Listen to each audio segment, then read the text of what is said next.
let's jump right into our third and final big topic of the week. The NHL and NBA would have started their postseason last weekend.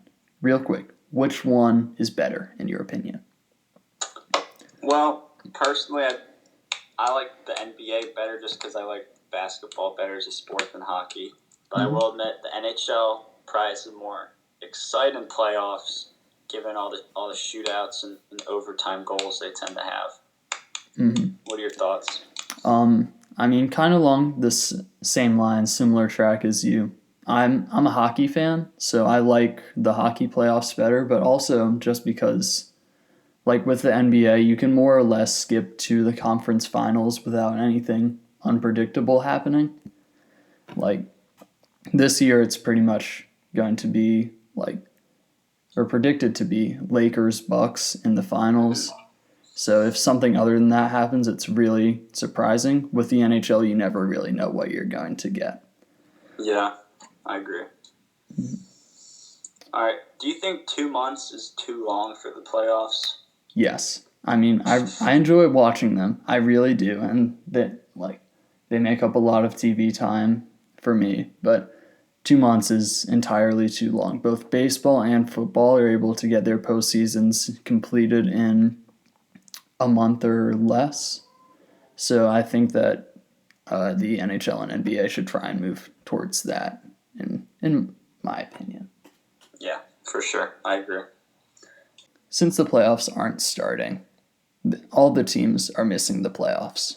But which team, in your opinion, is the longest suffering team and has just missed the playoffs so many times in either league? Which one do you think?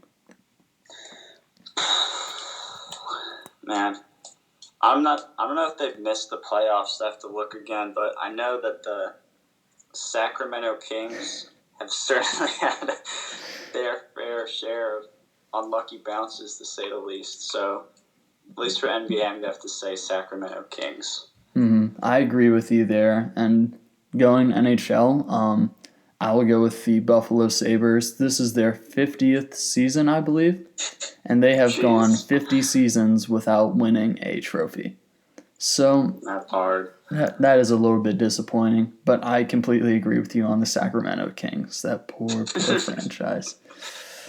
So out of these leagues, and let's just throw in the MLB in there for fun, since they have these. Which league would you rather watch a Game 7 in? The NHL, NBA, or MLB? NBA.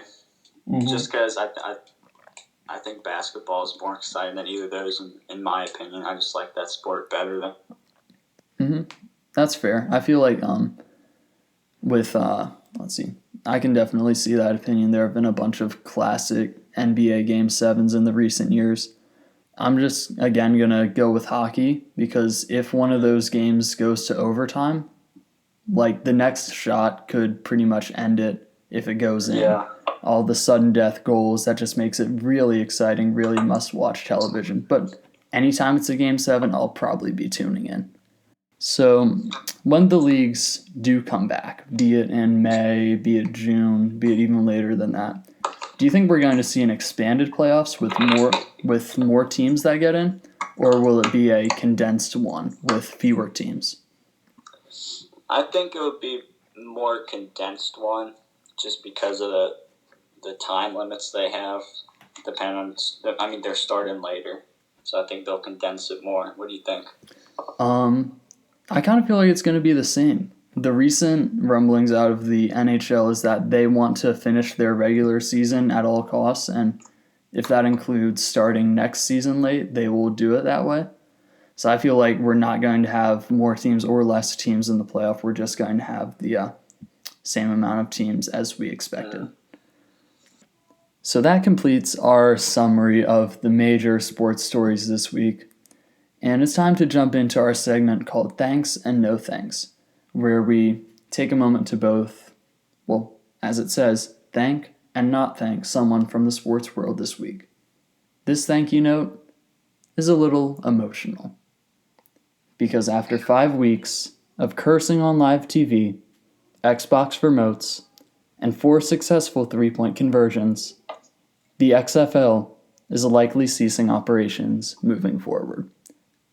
That's right, this pandemic shut down the league that honestly put together some really good football and some rule changes I really liked, including interviewing players right after they made bad plays, kickoffs that, unlike the NFL, weren't 100% of the time touchbacks, and actually understanding what the referees were thinking.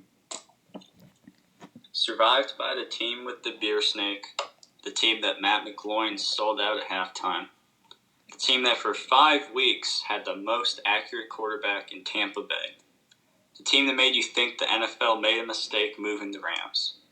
It's also survived by a team that went undefeated, the team that always lost Twitter battles, the team I always forgot in Seattle, and the team that fired its coordinator 1 week into the season.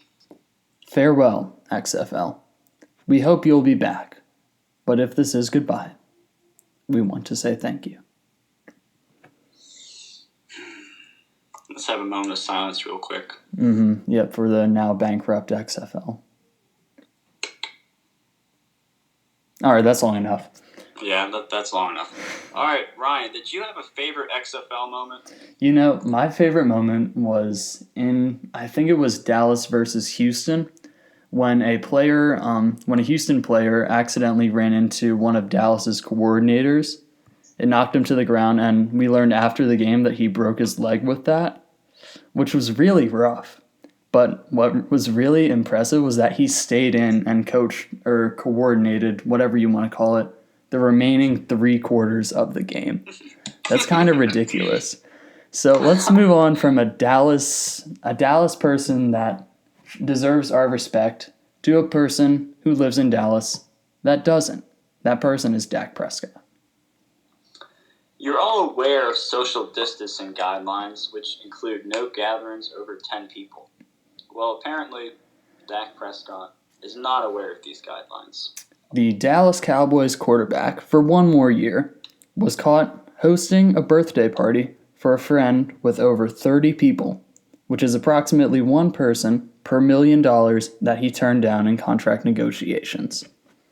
Truth is, a bunch of people are probably doing this, but now I have a face to blame for it.